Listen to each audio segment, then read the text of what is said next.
हर हर महादेव। बहुत सारे साधक मुझसे पूछ रहे थे कि भैया एक वीडियो बनाओ और हमें बताओ कि हम अपने जाप को चोरी होने से कैसे बचा सकते हैं। ठीक है, तो मैंने कहा कि चलो ठीक है, मैं जरा ब्रीफली इस पर एक वीडियो बना के आप लोगों को बताऊंगा। तो आज का जो मेरा विषय है वो ये है कि जाप चोरी होने से कैसे बचाएं। ठीक है, लेकिन जाप चोरी होने के साथ से पहले आपको ये सीखना पड़ेगा कि जाप चोरी होता कैसे है। बचाना तो बाद की बात है, पहले हमें ये पता लग जाए कि जाप चोरी होता कैसे है। ठीक है, ब्रीफली आपको एक चीज मैं बोल देता हूँ स्टार्टिंग में। बॉटम लाइन ये है कि जाप सिर्फ चोरी नहीं होता, जाप मलिन भी होता है, जाप की ऊर्जा को कम भी किया जाता है, जाप पे कांटा भी लगाया जाता है। ठीक है, उसके बाद वो व्यक्ति जाप कर ही नहीं जाएगा, उसका बंधन कर दिया जाएगा। ठीक है, तो चोरी ही सिर्फ नहीं होती, जाप के साथ और भी कई सारी वारदात की जा सकती है। ठीक है, अब जाप चोरी कैसे होता है, ठीक है ना। मैं आशा करता हूं कि सब लोग इसे सिर्फ जानकारी के लिए सुनेंगे। मैं पूरी विधि नहीं बता सकता क्योंकि ये तंत्र की एक विधि है और इस पे मेरी भी वाणी पे मैं कील कम करता हूं ताकि कोई मेरी वाणी सुन के इसके पीछे ना जाए। ठीक है, नंबर एक, क्या सब तरह के जाप चोरी हो सकते हैं? नहीं, सभी जाप चोरी नहीं हो सकते। वैदिक जितने भी मंत्र हैं, जैसे ओम नमः शिवाय ओम, ओम गणपताय नमः ओम, शरण्य त्र्यंबके गौरी नारायणी नमो नमः, ये सब वैदिक मंत्र हैं। वैदिक मंत्र चोरी नहीं हो सकते। जितने भी स्तोत्र हैं वो चोरी नहीं हो सकते क्योंकि वो ब्रह्मांड में बहुत पहले से विद्यमान है। यदि कोई उन्हें चुराए भी तो आप उसे गिफ्ट में दे देना, यदि उसका कल्याण हो गया तो उसका पुण्य आपको मिल जाएगा। ठीक है, दूसरे शाबरी मंत्र हैं। शाबरी मंत्रों में भी चोरी नहीं हो सकती क्योंकि वो मात्र 9-10 हजार पर सिद्ध हो जाते हैं और उन मंत्रों में दुहाई होती है सीधा देवता को, इसलिए वो मंत्र भी चोरी नहीं होते। ठीक है, उन्हें भी एक साइड पे करते हैं। अब सबसे ज्यादा चोरी जिन मंत्रों से की जाती है, ठीक है, दीक्षा, गुरु दीक्षा जिन मंत्रों से दी जाती है उन्हें कहते हैं बीज मंत्र, जिसमें किसी देवता का बीज लगाया होता है। बीज वाले मंत्र हमेशा चोरी होते हैं। बीज लगाना, बीज के बाद बीज पौधा बनता है, पौधे से छोटा पेड़ और फिर बड़ा पेड़ बनता है। ठीक है, इस ग्रोथ को अगर रोक लिया जाए या इसे उखाड़ लिया जाए तो उसे बोलते हैं मंत्र जाप का चोरी हो जाना। ठीक है, अब ये चोरी कैसे हो जाता है, आज मैं ये वाली आपको चीज बताने वाला हूँ। ठीक है, कोई भी बीज मंत्र, चाहे आपके गुरु ने दिया है, चाहे आपने कहीं यूट्यूब से लिया है या फिर आपने किसी किताब से उठाया है, ठीक है ना, कोई भी बीज मंत्र होगा उसका एक विनियोग होगा। ठीक है ना, अब मुझे आपका, सपोज कीजिए कि मुझे आपका जाप चोरी करना है, तो सबसे पहले मुझे क्या पता करना पड़ेगा, आपके मंत्र का विनियोग क्या है। अब विनियोग के अंदर ऐसी कौन सी चीज है जिसके पीछे मुझे पढ़ना पड़ेगा, पहले चीज देखनी पड़ेगी। जैसे फॉर एग्जांपल मैं हनुमान जी का विनियोग लेता हूँ। एक मंत्र है, अस्य श्री हनुमत द्वादक्षाक्षर महामंत्रस्य शिव ऋषि अति जगति छंदः रुद्रात्मक हनुमान देवता हम बीजम हुम शक्ति फटकीलकम। ये विनियोग है। ठीक है, इसमें मैंने क्या बोला है कि अस्य श्री हनुमत द्वादक्षाक्षर महामंत्रस्य, मैं हनुमान जी के द्वादक्षाक्षर मंत्र का आरंभ करता हूँ। ठीक है, इसके ऋषि कौन है? शिव ऋषि अति जगति छंद है। अब ये जो शिव कौन है? शिव, जब ये मंत्र डिजाइन किया गया था, हर मंत्र का एक बॉडी होता है, जब उस बॉडी को डिजाइन किया जाता है तो उसके अंदर शक्ति पाने के लिए एक ऋषि को स्थापित किया जाता है, उस ऋषि की पूजा की जाती है, तब उस मंत्र में शक्ति आती है। ठीक है, अब ये शिव ऋषि भी हो सकता है, राम ऋषि भी हो सकता है, ब्रह्मा ऋषि भी हो सकता है, भैरव ऋषि भी हो सकता है, ये डिपेंड करता है जो उस मंत्र को डिजाइन कर रहा है। ठीक है, शिव ऋषि अति जगती छंद है। ठीक है ना, अब मुझे अगर चोरी करनी है ना इस बीज मंत्र की, तो मुझे शिव को भोग देना पड़ेगा। ठीक है, अति जगती छंद है। अब ये बोलेंगे कि अति जगती छंद है, ये क्या है? ये है भाई साहब सूर्य देव के 7 घोड़ों में से एक घोड़ा।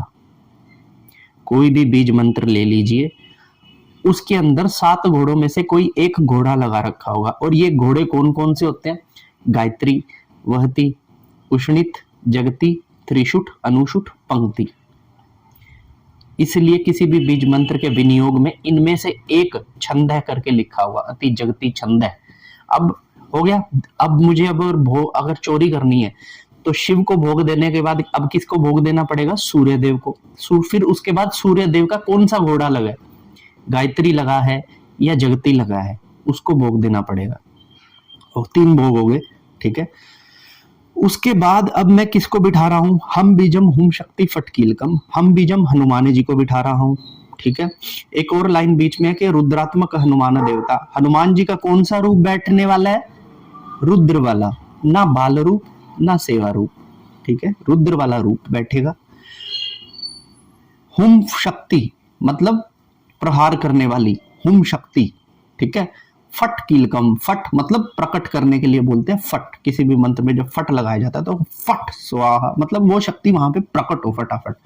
तो ये मैंने वहां पे बीज पकड़ लिए। अब पहले मैंने शिव को भोग लगा दिया, फिर मैंने अति जगती सूर्य देव के घोड़े को भोग लगा दिया, फिर मैंने रुद्र वाले हनुमान जी को भोग लगा दिया। ठीक है ना। उसके बाद जिसका भी मुझे जाप चोरी करना है उसकी मैंने फोटो ली, उस फोटो को रखा, उस व्यक्ति का नाम बोल के उसके आगे एक और बीज लगा दिया। ये सबसे बड़ी एक ट्रिक है, ये बीज लगा दिया मैंने। और जब ये बीज मैंने लगा दिया, जिस व्यक्ति का नाम मैंने बीच में रखा है ना, वो व्यक्ति जब भी इस मंत्र को जपेगा, दिन में चाहे जितना मर्जी जप ले, जैसे ही रात होगी उसका मंत्र स्वयं ही उठ के मेरे पास आ जाएगा, उसकी जाप की ऊर्जा स्वयं उठ के मेरे पास आ जाएगी। होगी चोरी? मान लीजिए नहीं, उसने पिछले 1 साल से जप रखा है, तो वो सारी रात उसकी ऊर्जा मेरे पास आती रहेगी, वो चोरी हो रहा है अब उसका जाप। सिर्फ एक बीज लगा दिया मैंने पीछे उसके नाम लगा के। ये मैं नहीं बता सकता बीज कौन सा लगाया। तंत्र में इसे पलटवार करना भी कहते हैं। किसी के तंत्र की पलटवार कर दी, उस व्यक्ति के विनियोग में ही भोग देकर मैंने एक और बीज ऐड कर दिया। अब जब भी वो व्यक्ति मंत्र पढ़ेगा उसका मंत्र मेरे में काउंट किया जाएगा। ये डील कर ली किसके साथ? शिव के साथ, हनुमान जी के साथ और सूर्य देव के घोड़े के साथ। हो गई डील। अब वो व्यक्ति का जाप चोरी होना शुरू हो गया। पहला तरीका। ठीक है, ये बहुत मतलब कि आपको हो सकता है कि एक बार में समझ ना आए, लेकिन मैंने कोशिश किया कि आपको जल्दी से समझ आ जाए। ठीक है ना। तो इस तरीके से एक तरीके से जाप चोरी किया जा सकता है। दूसरा एक और बता सकता हूँ, जितने भी भगत आपने देखे होंगे, जितने भी चौकी वाले देखे होंगे, वो सब सिद्धियां रखते हैं। ठीक है ना। जब कोई भी व्यक्ति मंत्र जाप करता है तो उसे मंत्र दूत प्राप्त होते हैं। आपने सुना होगा मंत्र दूत क्या आते हैं। जब हम झाड़ा लगाते हैं तो वो मंत्र दूत ही व्यक्ति के अंदर से नकारात्मकता को निकालते हैं। ठीक है ना। और जो गद्दी लगाते हैं, भगत लोग हैं, तांत्रिक लोग जो गद्दी लगाते हैं, उनके पीछे भी सिद्धियां होती हैं। तो आप देखेंगे कि जब ऐसा भगत किसी की आंखों में आंखें डालकर देखता है तो सामने वाले की पीछे वाली चीज और भगत के पीछे वाली चीज वो उसको खींचा मार लेती है। ठीक है ना। इस तरीके से आपके मंत्र दूतों को कोई भी भगत खींचा लगा सकता है। बस शर्त यह है कि आपने जो किया है उसकी सुरक्षा नहीं की होनी चाहिए। सुरक्षा कैसे करते हैं ये मैं आपको अगली वीडियो में बताऊंगा, अभी सिर्फ बता रहा हूं चुराने का तरीका। ठीक है। तो आपकी आंखों में देख के जब उसको मंत्र दूत पता लग गया, आपने हनुमान जी का जाप किया, मुझे पता लग गया आप हनुमान जी का कर रहे हो क्योंकि उसके पीछे हनुमान खड़े दिख रहे हैं आपके पीछे। अब मैंने अपनी सिद्धि से कहा कि इसकी सिद्धि को उठा ले, आपके मंत्र दूत उठा लिए जाएंगे। अब आपका जाप चोरी हो गया। ये मैंने आपको बताया कौन सा तरीका, ये मैंने आपको बता दिया दूसरा तरीका। वीडियो लंबी हो रही है, अब मैं आपको बाकी सब चीजें वो अगली वीडियो में बताऊंगा। ठीक है, तब तक के लिए हर हर महादेव।